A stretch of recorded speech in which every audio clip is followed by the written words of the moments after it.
Last week, San Diego studio dropped MLB The Show 19.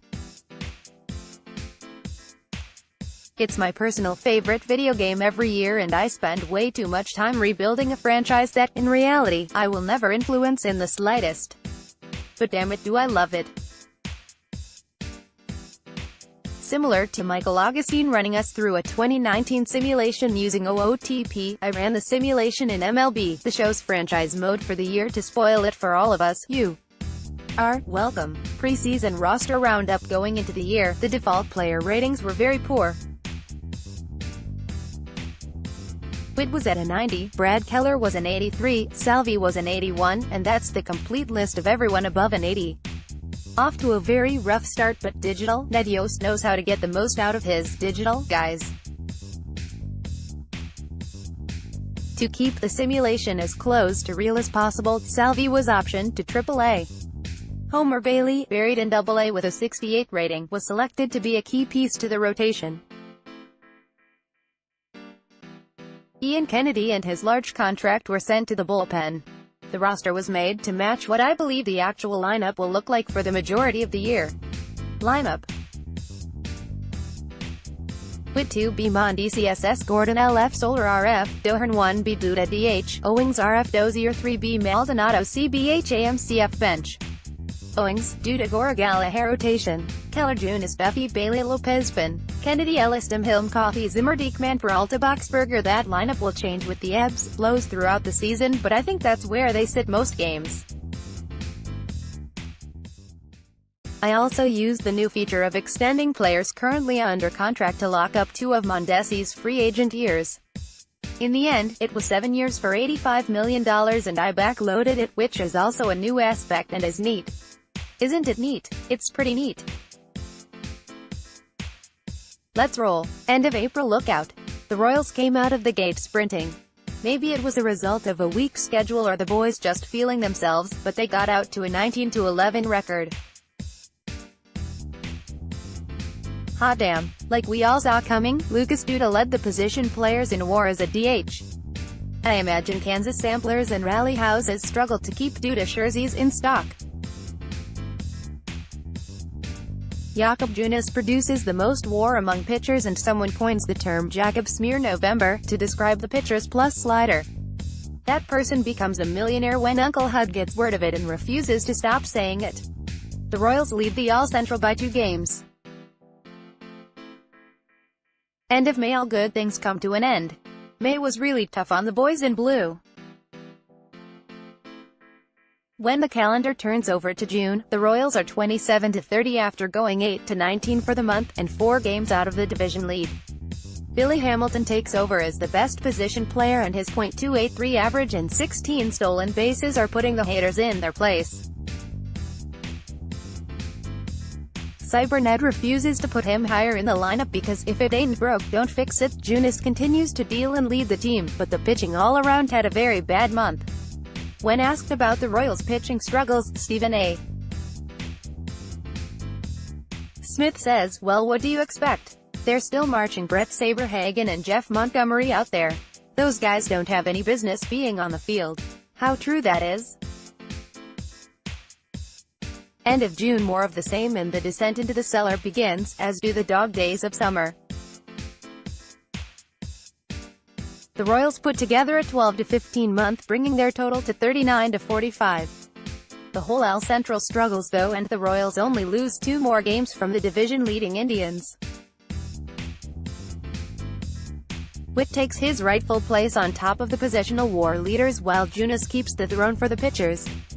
In the draft, I picked a college SS with 80 grade upside that will be ready for the majors by 2021, Bryson Stott maybe, that will fit in nicely with the coming wave of talented prospects.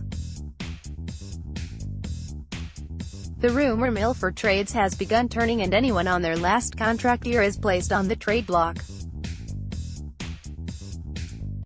Dave Dombrowski calls me about Ian Kennedy and his 3.56 ERA, but then asks me if my refrigerator is running. Go to hell, Dave. End of July. The roller coaster season continues, and this time the track starts running up, air, down, things start going well. The good guys go 15-11 and are now only 2 games under .500 at 54-56.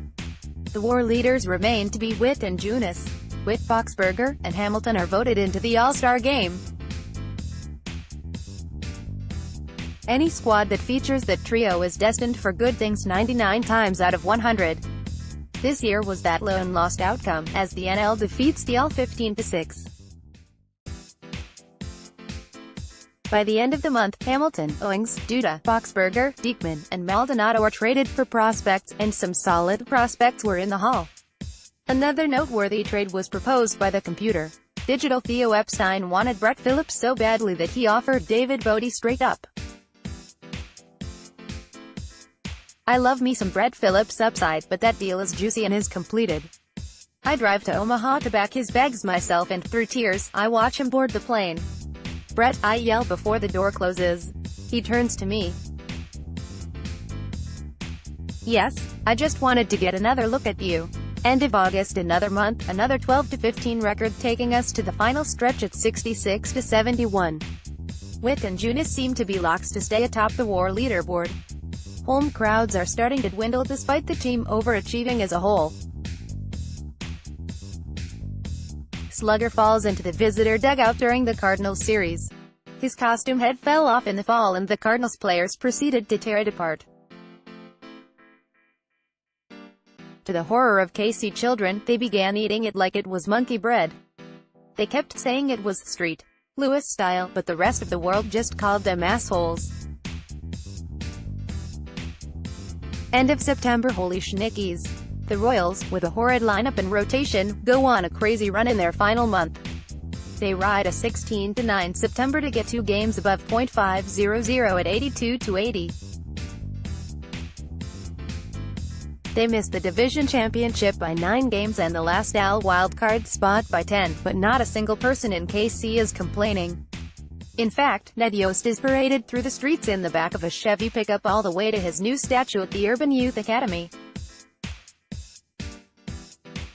Both the AA and AAA teams make the playoffs. NWA is eliminated in the first round while Omaha loses in the championship.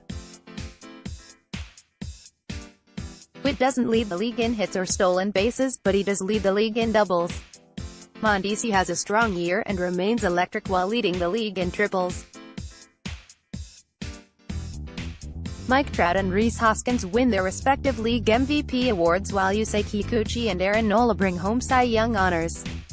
The all-playoff teams are the Indians, Mariners, Yankees, Red Sox, and Astros. The NL is represented by the Cardinals, Phillies, Dodgers, Nationals, and Braves.